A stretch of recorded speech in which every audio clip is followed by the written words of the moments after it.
সবাই রাতের খাবার খাওয়ার জন্য টেবিলে বসে আছি। তখন অবন্তী বলল, আব্বু, কিছু কথা ছিল। হ্যাঁ মা, বল।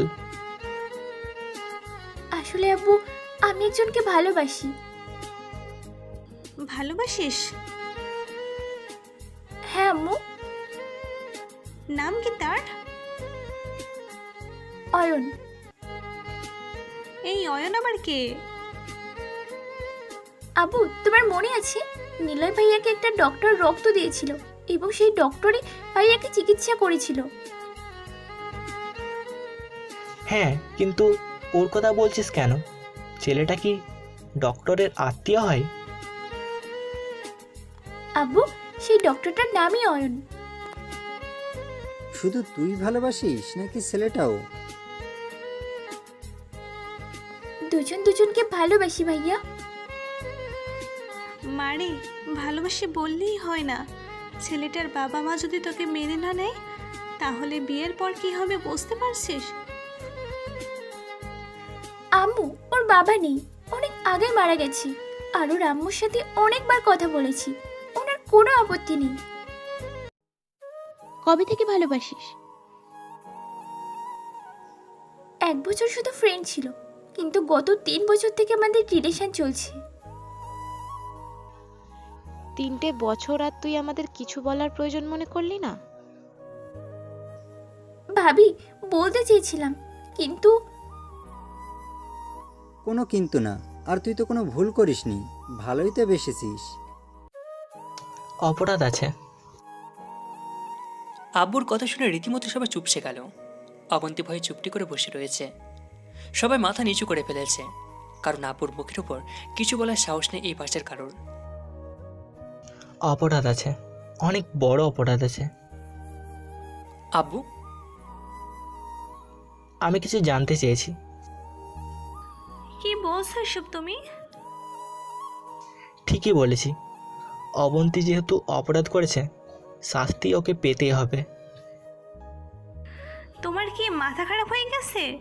মা, তুই রুমে যা, আমি তোর জন্য খাবার নিয়ে যাচ্ছি। কিছু না বলে দাঁড়িয়ে গেল। বস এখানে। অপরাধ তুই করেছিস, যার শাস্তি হিসাবে 1 সপ্তাহ পর তোর আর তোর এই ডক্টরের বিয়ে। থ্যাংক ইউ আব্বু। হয়েছে এবার। সবাই খাবার খাও। ঠিক তার পরের দিন অয়নের আম্মুর সাথে কথা বলে বিয়ের দিন তারিখ ঠিক করা হয়। নিচে বসে এসব কথাই ভাবছি, হঠাৎ আরিনের কথাতেই বাস্তবে ফিরলাম।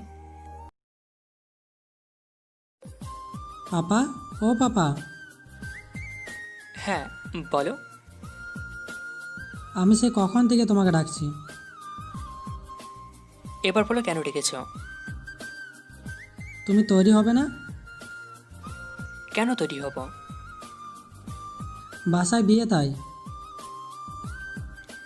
বাবা, আমার আজ অনেক কাজ, রেডি হলেও ড্রেস নষ্ট হয়ে যাবে। তুমি বরং আপুর সাথে খেলা করো। ওকে পাপা।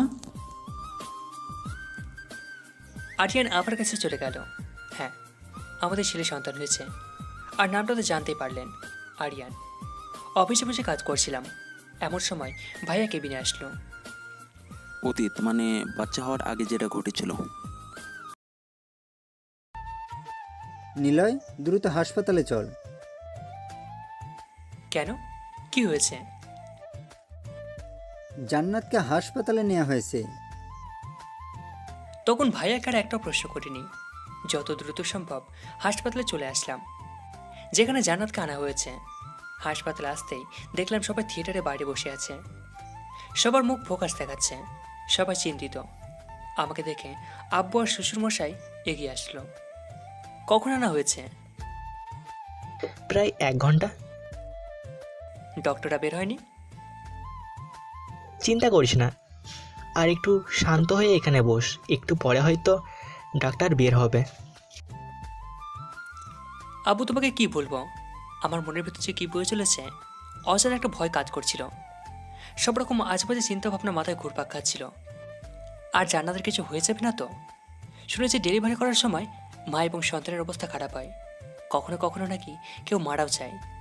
এই ধরনের হাজারটা আজেবাজে কথা মনে হতে লাগলো। মাথা নিচু করে বসে আছি, হঠাৎ রুমে দরজা খোলার শব্দ পেতেই সবার আগেই আমি এগিয়ে এলাম। ম্যাডাম, আমার স্ত্রী এবং সন্তান। আরে আরে শান্ত হন আগে। প্লিজ আপনি বলুন। আপনার ছেলে সন্তান হয়েছে এবং মা ছেলে দুজনেই ভালো আছে। আমি কি দেখা করতে পারি? হ্যাঁ, একজন একজন করে।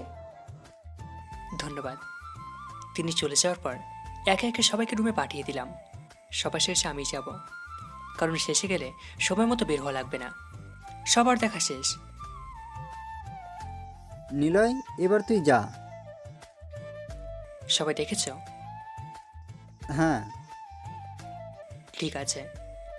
রুমে ঢুকে দেখলাম আমাদের সন্তানকে দোলনায় শুয়ে রাখা হয়েছে, আর জান্নাত ওর দিকে তাকিয়ে আছে। আমাকে এখনো খেয়াল করেনি।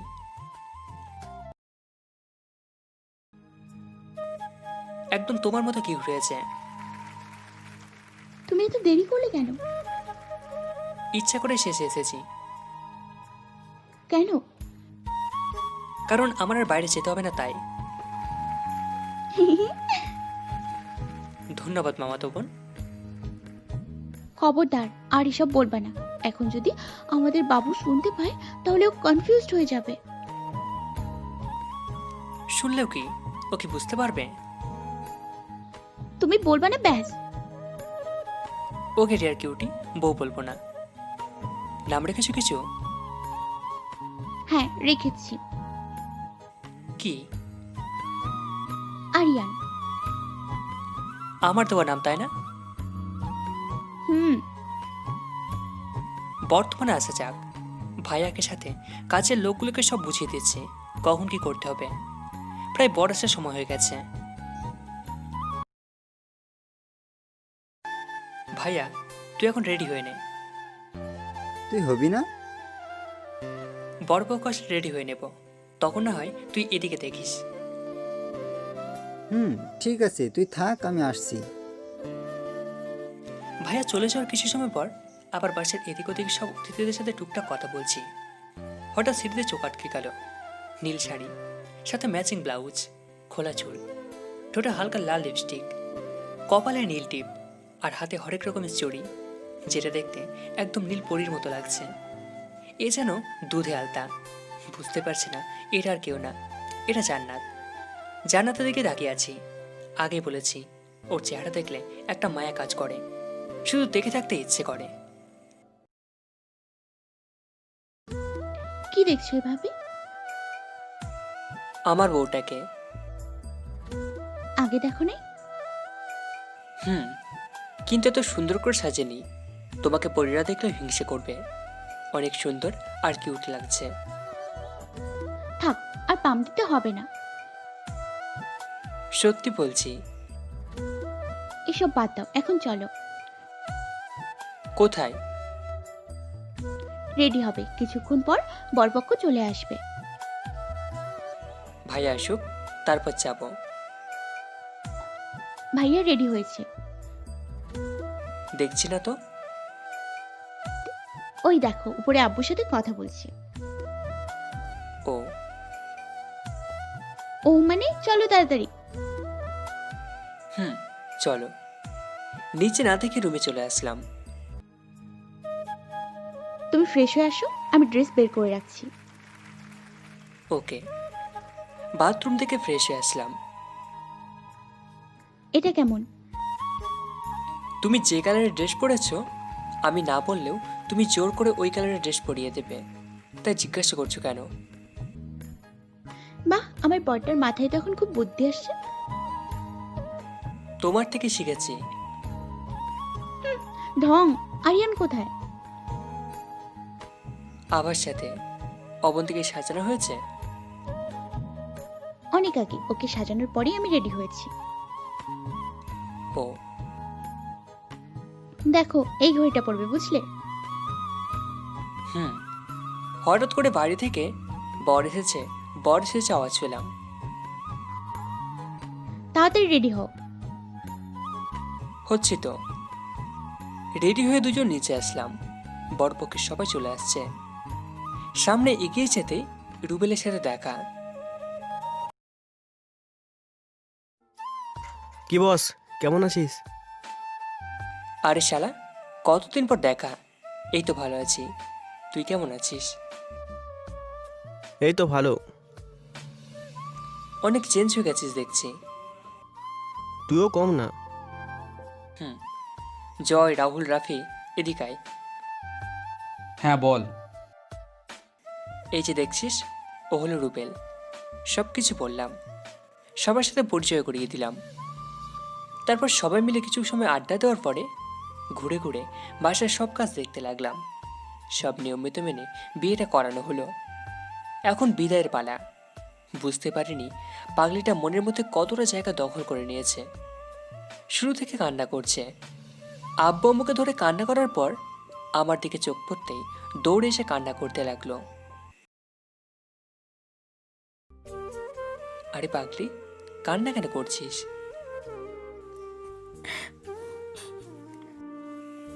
দেখ, আমার দিকে তাকা। প্রতিটি মেয়ের জীবনে এরকম হয়। তাদের পরিবার বলতে দুটো। এখন তুই অন্য পরিবারে যাচ্ছিস, তাই বলে কি কান্না করতে হবে? আর তোরা তো ভালোবেসে বিয়ে করেছিস, তাই না? এখন যদি তুই কান্না করিস তাহলে সবাই ভাবে ভালোবাসা বিয়ে করেও কান্না করে বিদায় নিচ্ছে। এখন কান্না থামা।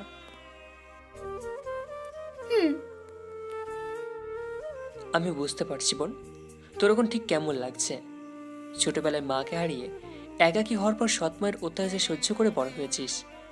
যখন তোকে বোনের পরিচয় দিয়েছিলাম, বিশ্বাস কর বোন, তোকে কখনো কুড়িয়ে পাওয়া বোনের মতো আচরণ করিনি। নিজের বোনের মতো আগলে রেখেছি। এইসব কথা মনে করতে চোখ দিয়ে জল গড়িয়ে পড়ল।